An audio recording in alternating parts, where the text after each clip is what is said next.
Hər vaxtınız xeyir olsun əziz tamaşaçılarımız. Ailəmizin xəzərində həkimlər yenidən iş başındadır. Bugün bir-birindən maraqlı mövzular, bir-birindən maraqlı qonaqlarla. Robotmuş hanım?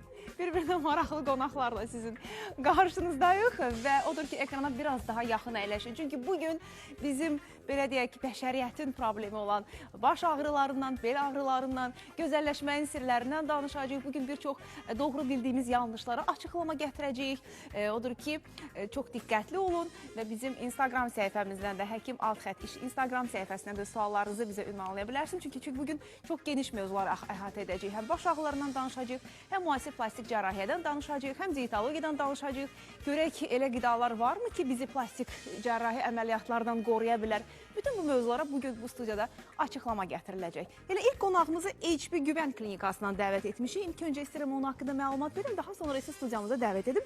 Ramil Əfendiyev 2002-2008-ci illərdə Azərbaycan Dövlət Tibb Universiteti Müalicə İşi Fakültəsini təhsil almışdır, bitirmişdir. 2009-2010-cu illərdə Bir Sayılı Şəhər Klinik Xəstəxanasında nevrologiya ixtisası üzrə internatura kursu keçmişdir.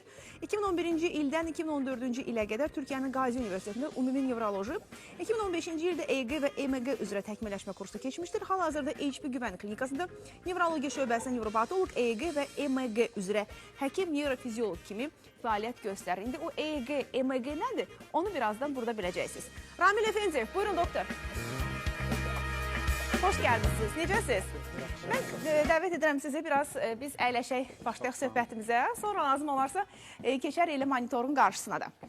Və bugün biz, az öncə mən anons etdim ki, baş ağrıları haqqında danışacağıq. Elə gəlin sualımızı çox belə sadə qoyun. Baş ağrısı nədir və müasir diaqnostika necə aparılır, bizim başımız niyə ağrıyır? Birinci, çox təşəkkür edirəm mənə dəvət elədiyinizə görə. Hər şey çox gözəl, üstünüz çox yaxşıdır. Bəli, çox yaxşıdır. Baş ağrıları mövzusuna keçincə, yəni insan həyatı boyunca yaşadığı həyat sürəcə baş ağrıyan insan yoxdur. Ömür boyu bir dəfə və yaxud da 2 dəfə də olsa da baş ağrılarımız olur. Nə vaxt əhəmiyyətlidir baş ağrıları? Əgər bir insanın baş ağrıları ayda 2-3 dəfədən çox olarsa, o vaxt doktora gedib müalicə almağı məsləhətdir. Baş ağrıların səbəblərinə gələndə, əvvəlcə bizə baş ağrısına gələn xəstə gəldiyi zaman biz birinci bilməliyik ki, baş ağrısının səbəbi nədir? Və səbəbi tapandan sonra müalicə və diaqnostikasını tapandan sonra müalicə eləmək asandır. Baş ağrıları bir pasient bizə yaxınlaşdığı zaman birinci önəmli olan həkim üçün sual, bu baş ağrısının primerdirmi, sekonderdirmi? Yəni nə deməkdir? Xəstənin başında bir problem varmı? Ona görə ağrıyır, yoxsa heç bir problem yoxdur və yaxud da digər daxili orqanların probleminə bağlı var. Ona görə baş ağrıları olur. Primer baş ağrıları o deməkdir ki, yəni xəstənin başı ağrıyır, amma nevroloji müayinəsi, demək, qan analizləri, kranial MRT-si normaldır. Bu daha çox adətən rast gəlir bizə gənclərdə. Məsələn, xüsusən də 10 yaşından 50 yaşa qədər başı ağrıyan qrupda daha çox bu qrupda olur. Gəlir ki, doktor, qan analizi, nevroloji müayinəm, kranial MR normal, amma mənim baş ağrılarım mənə imkan vermir yaşamağa. Primer baş ağrıların içərisində ən çox rast gəldiyimiz miqren tipli baş ağrılar, gərginlik tip baş ağrılar, klaster tip xüsusən də kişilərdə daha çox rast olunur. O qrup baş ağrılardır. Elə burada şəkildə gördüyünüz kimi ekranda miqren tipli baş ağrıları, gərginlik və demək o sinüzit baş ağrıları açığı sekonder baş ağrılardır. Mən əsas miqren, gərginlik və küməsəl, yəni klaster tip baş ağrı haqqında danışacağım. Bu baş ağrıların özünün xüsusi özəlliyi vardır və anamnez burada önəmlidir. Yəni bu diaqnoz qoyulmada anamnez önəmlidir. Çünki MR normal, qan analizi normal, amma xəstə baş ağrısı deyir. Anamnezdə buna çox fikir verəcək. Nəyə? Baş ağrının yeri. Bir tərəfli olur, 2 tərəfli olur. Əgər bir tərəfli olursa, ağrı ilə bərabər hansı simptomlar olur? Ürək bulanma, qusma olurmu? İşıq, səs rahatsız edirmi? Miqren tipli baş ağrıları bu qrupdadandır. Tək tərəfli olur, ağrı olduğu vaxt ürək bulanma, qusma olur, işıqdan, səsdən rahatsız olur. Qadınlarda daha çox rast gəlinir. Yəni bunlar diferensial diaqnostika üçün çox önəmlidir. Yəni, bəli, primer baş ağrıları diaqnoz qoyacaqsınızsa da anamnezdən qoyacaqsınız. Çünki hər şey normal. Amma xəstənin verdiyi müayinəyə əsasən anamnezə dayanıqlı bir klinik diaqnozdur. Bunu diaqnoz qoymasan, o zaman müalicə taktika da səhv olur. Migren tipli baş ağrılarda ürək bulanma, qusma ilə bərabər fotofobi, fonofobi dediyimiz işıqdan, səsdən rahatsız olma olur. Ürək bulanma, qusma ilə bərabər bu xəstələrdə bir də əlavə ən çox rast gəldiyimiz problem nədir? Məsələn, boyun nahiyədən qaynaqlanıb başa vuranda, məsələn, çox vaxt pasientlər elə bilir ki, yəni osteoxondroza bağlı, boyun fəqərindəki onun degenerativ dəyişikliyə bağlı baş ağrısıdır. Əslində, demək, gənc insanlarda, yəni 10 yaşından 50 yaşa qədər daha çox görürük. Yəni, o fəqərələrdə də degenerativ dəyişikliklər getmir ki, sürətli şəkildə baş ağrısı versin. Və bu baş ağrıların müalicəsində də ən önəmli olan məsələ, migrenin müalicəsində ən önəmli olan məsələ nədir? Əgər ağrı ayda 1 və ya 2 dəfədirsə, biz onu onsuz da müalicə etmirik. Yəni ağrı kəsici versən ki, ayda 1-2 dəfə olur, o ağrı kəsici ilə baş ağrıları keçib gedir. Yox, əgər ayda 2-3 dəfədən çoxdursa, o zaman profilaktik müalicə deyilən bir müalicə təyin edirik. Profilaktik müalicədə də məqsəd baş ağrılarının sayını azaltmaqdır. Bizim ən çox pasientlərimdə, nevroloji klinikdə bizə müraciət edən pasientlərdə ən çox gördüyümüz problem, yəni bir ayda 5, 10, 15, bəzən də 30 tabletka ağrı kəsici atırlar. Mən buradan bizim izləyən tamaşaçılar deyirəm ki, yəni bir ayda 10 tabletkadan çox ağrı kəsici atdığın təqdirdə, demək, ağrı kəsiciyə bağlı normadan artıq baş ağrısının sayı artır. Yəni ağrı kəsiciyə bağlı xroniki günlük baş ağrısına keçir. Ona görə yəni hamımızın onsuz da zaman-zaman baş ağrımız olur. Ayda 1-2, 3, maksimum 5 tabletkada problem olmur. Amma bu 5 tabletkadan çox aşarsa, o zaman həkimə gedib müraciət etmək lazımdır ki, mənim baş ağrımda birinci səbəb nədir? Primermi, sekondermi? İkincisi də demək, müalicə alıb ayda bir dəfə eləmək olur. Ona görə başınız ağrıyırsa, ağrı kəsici tabletkalara yox, HP Güvənd klinikasına müraciət edin. Çünki Ramil Efendiyev kimi dəyərli həkimlərimiz orada çalışır və sizin başınızı ağrıdan səbəbləri belə aradan qaldıracaq. İndi bilmirəm, o səbəblər insanlara bağlıdır, yoxsa yox. Hərdən belə insanlar olur ki, deyirsən ki, o yenə gəldim, mənim başım ağrıdır. Amma bu təbii ki, məcazi mənada söylənir yəqin ki. Yəni, haradasa olsa biraz həqiqət var. Nəyə görə? Çünki primer baş ağrılar dediyimiz migren, gərginlik baş ağrılarında stres, yuxusuzluq, normadan çox ağrı kəsici atmaq, hava dəyişkənliyi, soyuq hava və yaxud isti hava, tünd kofe, tünd şokolad, bunlar onsuz da primer baş ağrıları artıran faktordur. Genetik faktor burada rol oynayır mı, doktor? Migren tipli, bəli, düz vurguladınız. Migren tipli baş ağrılarda genetik faktorun rolu böyükdür. Biz onsuz da migren diaqnozu qoyduğumuz zaman onun ailə üzvləri, ata, ana, qardaş, bacı, yəni o ailə üzvlərinin birini araşdırırıq. Və çox vaxtda 99%-da ya atada, ya anada çıxır. Sadəcə olaraq migrenlərin xarakter bir xüsusiyyəti var. 45-50 yaşdan sonra qadınlar menopauza dönəminə keçəndən sonra, klimaks dönəminə keçəndən sonra demək, baş ağrılarında əvvəlki ilə, yəni gənc yaşlarla müqayisə edəndə bir 90-95% müsbət irəliləyiş olur. Yəni xəstələr bir rahatlamış olurlar. Stresin ən çox verdiyi baş ağrılardan biri gərginlik baş ağrılarıdır. Gərginlik baş ağrıları migren tipli baş ağrılarından fərqli olaraq boyun nahiyəmizdə, başın hər iki nahiyəsində bastırıcı xarakterdə, sıxıcı xarakterdə olur və xəstə sanki deyir, elə bir böyük bir bantla başımı sıxıb çəkirsiniz. Stres gərginlik fonunda ən çox rast gələn baş ağrıları bunlardır. Bunların da nevroloji müayinəsində, laboratuvar və nevroloji görüntüləməsində orqanik bir şey çıxmır. Çünki bunlar da yenə primer, yəni birincili baş ağrılardır. Bu da gərginlik baş ağrılardır. Bu da gərginlik baş ağrılardır. Bu da yenə indiki həyatımızla əlaqəli iş normaları, iş rejimi, gərgin həyat. Açıq biraz istirahətə də az vaxt ayırıq. Bununla necə mübarizə aparaq? Çünki siz indi deyirsiniz, mən hiss edirəm ki, doğrudan bugün də mənim başım elə o tipdə ağrır, elə bir kimsə tutub sıxır başımı. Gərginlik, yəni ən yaxşı məsələlərdən biri bol-bol maye qəbul etmək, həftədə bir dəfə, heç olmasa düzdür, hamımız açığı 6 gün iş qrafikindən işləyirik əksəriyyətimiz. Yəni heç olmasa həftə sonu bir açıq havada gəzmək, üzgüçülüyə məşğul olmaq, bir də xüsusi egzersizlər var. Biz irəli müayinələrimizdə boyun qrijaları və boyun problemləri haqqında deyəcəm. Orada xüsusi idman hərəkətləri var ki, o idman hərəkətləri eləməklə boyun əzələmizdəki olan gərginləri, əzələ spazmını götürmüş oluruq. Gəlin, vaxt itirmədən keçək boyun ağrılarına, boyun bel ağrılarına, onların səbəblərinə və bu idman hərəkətlərini elə bəlkə mən canlı burada etdim sizinlə. Buyurun. Demək, boyun ağrıları da açığı, baş ağrıları kimi, boyun və bel ağrıları, baş ağrıları kimi insan həyatını və yaşam tərzini demək, məhdudlaşdıran, həyat keyfiyyətini məhdudlaşdıran məsələlərdən biridir. Boyun ağrıları da nevroloji poliklinikasında bel ağrılarla bərabər baş ağrıları kimi çox rast gəlmiş pasientlərimizdə. Boyun ağrılarının səbəbləri açıq çeşidlidir. Yəni, onları bilməyən ən yaxşı yolu anatomik quruluşundan başlayaq.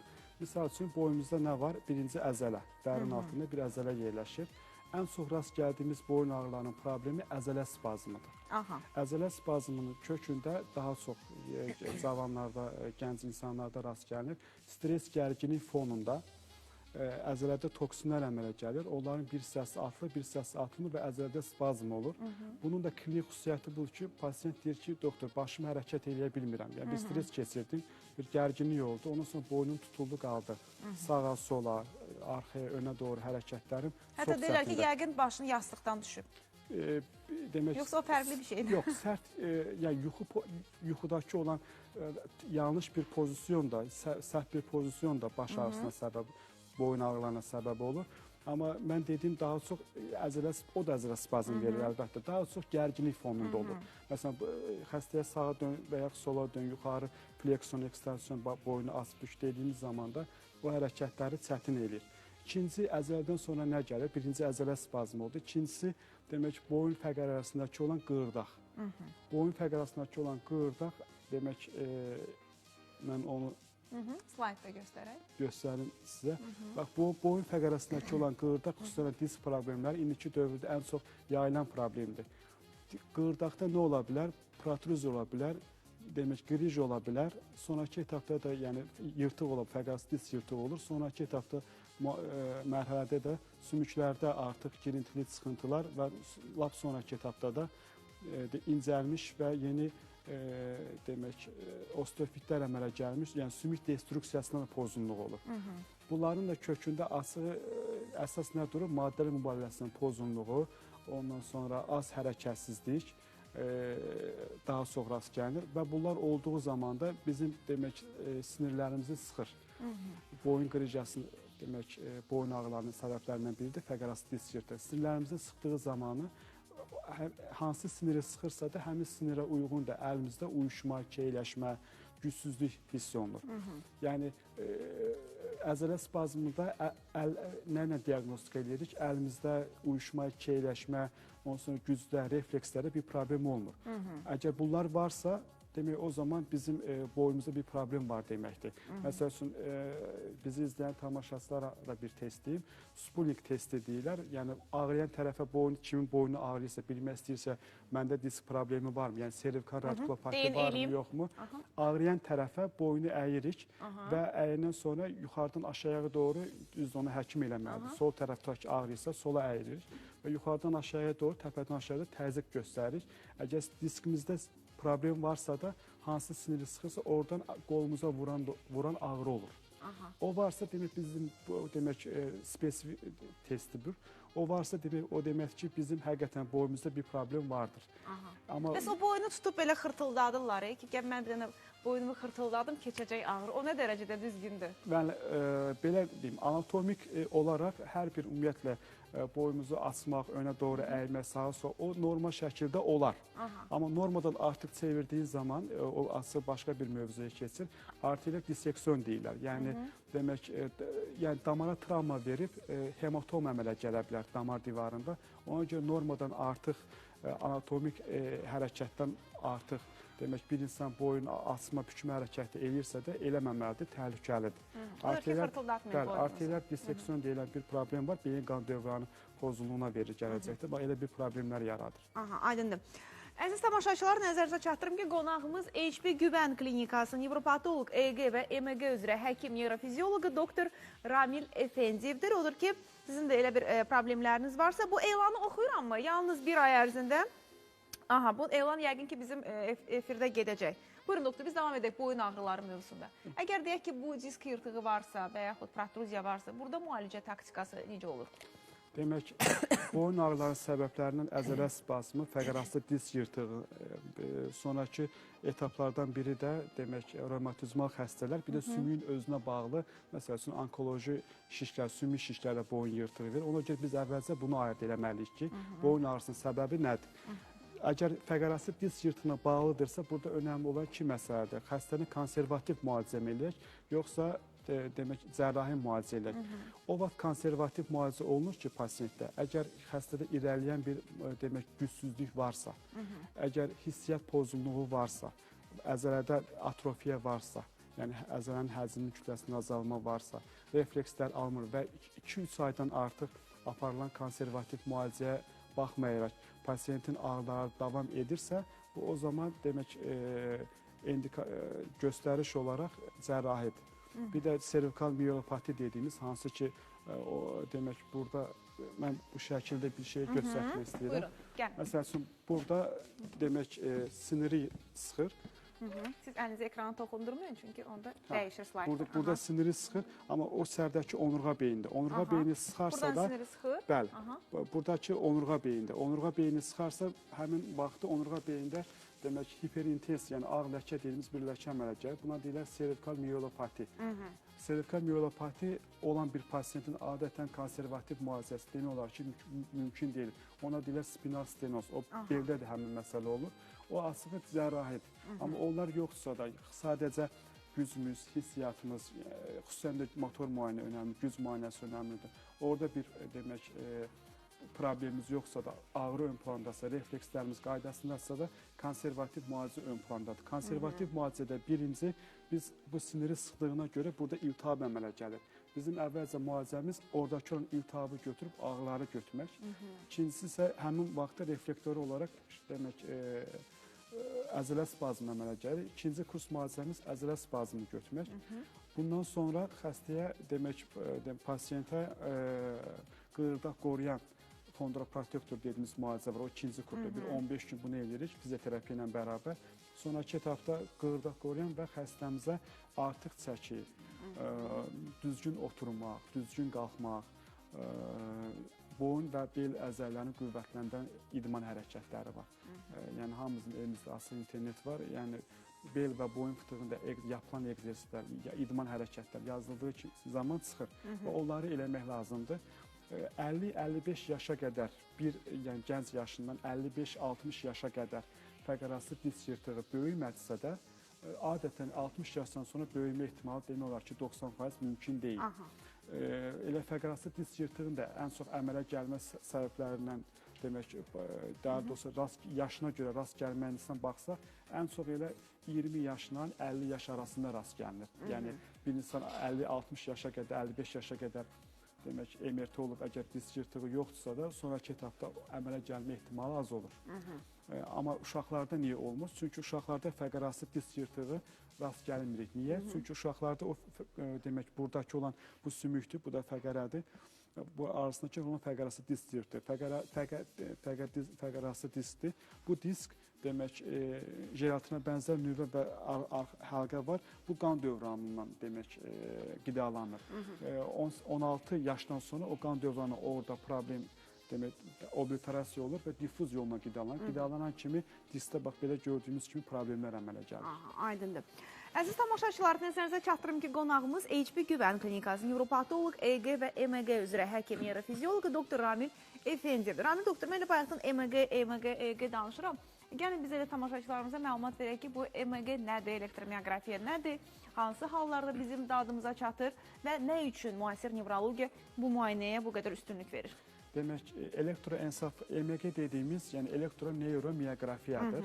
EEG dediyimiz elektroensefalogrammadır.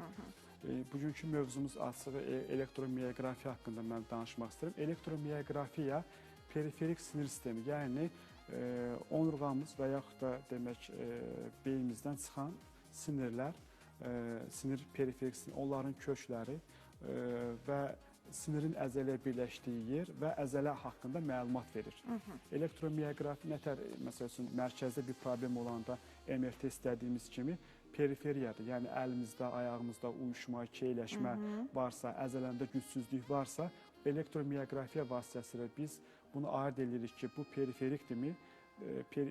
Daha doğrusu sinirin harda problem var? Yəni sinirin özündən problem var, kökündən problem var, yoxsa sinirin əzələ birləşdiyi yerdən problem var, yoxsa əzəldən problem var? Yəni bu sistem haqqında elektromioqrafiyanı əvəz edən ikinci bir müayinə metodu yoxdur.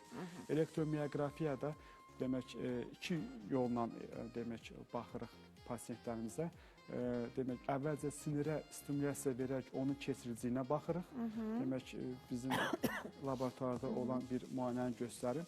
Burada belə bir elektrodlar var. Əzələyə yapışdırırıq bu stimulatoru və o birisidə stimulyasiya edirik. Hansı əzələyə baxırıqsa da, sinirə baxırıqsa da onun bir əzələsinə yapışdırırıq. Bir də demək sinirin demək həm biləkdən, həm də demək bu indi median sinirin çalışmasıdır. Demək bilək dirsək nahiyəsini, dirsək nahiyəsindən demək stimulyasiya verib və burada ekran görsəm, burada demək qeydə alırıq. Demək sonrakı etapda da iynəmiz var, burada onun kablosu var. İynə ilə də sonra əzələnin özünə batırırıq. Alınan dəyərləri hər birimiz üçün elektromioqrafiya demək məşğul olan doktorlarımız bilir. Hər birinin bunun demək normal dəyərləri var. Aldığımız dəyərləri onlarla müqayisə edirik və ona uyğun xəstədə sinirdə problem varmı, varsa da hansı səviyyədədir? Çünki sinirimiz bildiyimiz kimi demək həm qabığı var, həm də içində aksonu var. Miyelin və akson deyirik biz ona. Yəni demiyelizm problemi yoxsa aksonal problemdir. Çünki o demək müalicə edən həkim üçün proqnostik əhəmiyyəti var. Məsələn, valya dejenerasiya gedibsə də, aksonal bir problemdirsə də onun müalicə almağa demək olar ki, alsa belə çox da effekt vermir. Yəni bir də ən çox istifadə etdiyimiz elektromioqrafiyanın demək istifadə etdiyimiz yerdə biri demək tuzaq nevropati dediyimiz, yəni sinirin anatomik olaraq sıxılması. Yəni burada şəkildə gördüyümüz kimi burada median sinir, ən çox karpal tunel dediyimiz, yəni median sinir olur, orta sinirdir. Median sinir demək belə anatomiyasına gələndə bilək kanalı var, transvers karpal bağ. Oradan çıxaraq əlimizin baş barmaq, burada inervasiya sahəsi var, ikinci barmaq, üçüncü barmaq, dördüncü barmağa gəlir. Orada sıxıldığı zaman nə olur? Demək, baş barmaqda ikinci və üçüncü, dördüncü barmaq, yəni sinir haram inervasiya edirsə, həmin demək dermatomlarda uyuşma, keyləşmə, demək qarışqa gəzmə hissiyatı olur. Daha çox yatdığımız vaxtda, yuxudan ayılırsa, sonra bir iş görülürsə, ofis şəraitində... Sanki əlimin gücü qalmayıb kimi hissiyat olur. Uyuşma, keyləşmə olur. Demək, onun da yenə bizə ekran başında izləyən tamaşaçılar bir testdir, Fallen manevrası deyirik. Yəni, demək, əgər bu əlimizdə problem varsa və bilmək istəyiriksə də, demək, sinirin sıxılmasına bağlıdır həqiqətən də əlimizdə şöyle keymə. Bu şəkildə, demək, saxlayırıq bir dəqiqə. Adətən güclü bir sıxılma varsa da 20 saniyə ərzində əlimizdə artıq keymə formalaşır. Amma tam simptomların ortaya çıxması üçün bir dəqiqə vaxt lazımdır. Bir dəqiqə əlimizi bu şəkildə saxlayırıq. Saxladığımız zamanı və yaxud da bu şəkildə də bir-birinə də bağlı eləyə bilərik.